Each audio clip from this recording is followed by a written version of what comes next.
We see news of nations banning travel and moving farther apart.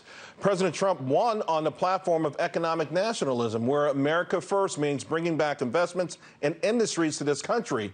Has the coronavirus proven that we may be tried or we're too tied into globalism? Joining me now to discuss, America First Action spokesperson Steve Cortes. Steve, when people started hearing about the ingredients to keep medicines that they couldn't get because, China needed it for themselves, when they started to hear about the supply chain breaking down and they couldn't get their iPhone, they couldn't get the artificial sweeteners for their diet sodas, a lot of folks who are apolitical and, not necessarily steeped in economics started to ask an obvious question. Did we give away too much to China in its push for globalism?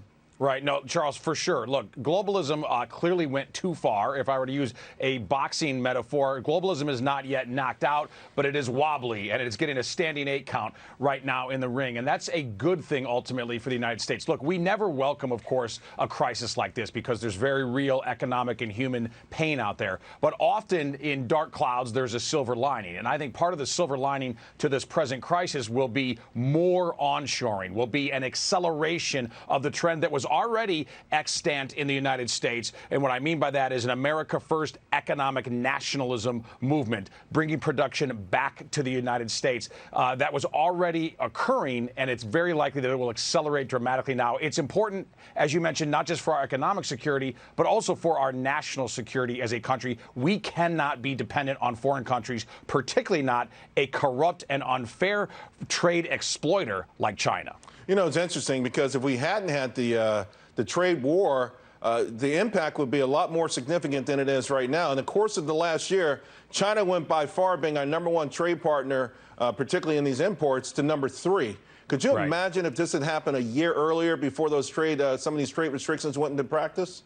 Right. And, Charles, another thing this crisis has done is validate the very real concerns that Donald Trump had about China well before we knew anything about this crisis, well before he was even elected president of the United States. He's been telling us for years we are far too dependent on China. We need to decouple from China. We need to stand up to them and force them to be a trade partner rather than a trade exploiter. So it's fascinating to me that a lot of corporate media is somehow trying to hang this virus on Trump or hang the stock market volatility on President Trump, when in fact, actually, this crisis very much validates what President Trump has been preaching to the country for years, which is that an America First policy of economic nationalism is what we need for our prosperity and for our security.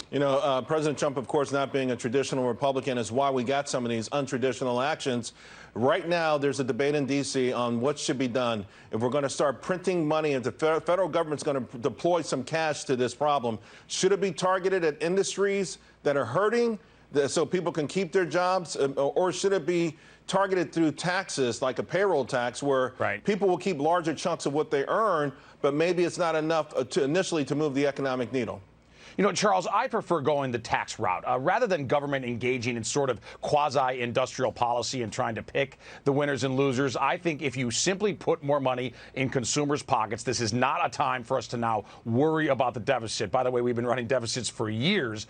This isn't a time to suddenly get religion on that issue, because as much as I don't like big government, this is a time for big government, whole-of-government solutions. There's simply no other choice right here. So my preference is that, and I don't mean just, by the way, tinkering around the edges with small payroll tax deduction cuts. I mean massive tax cuts, at least temporarily, for the American people, and let them decide then what to do with their money. Steve, miss you, my man. Glad you're back. See you soon. Great to be back. Thank you. Well, folks, it's Super Tuesday 2.0.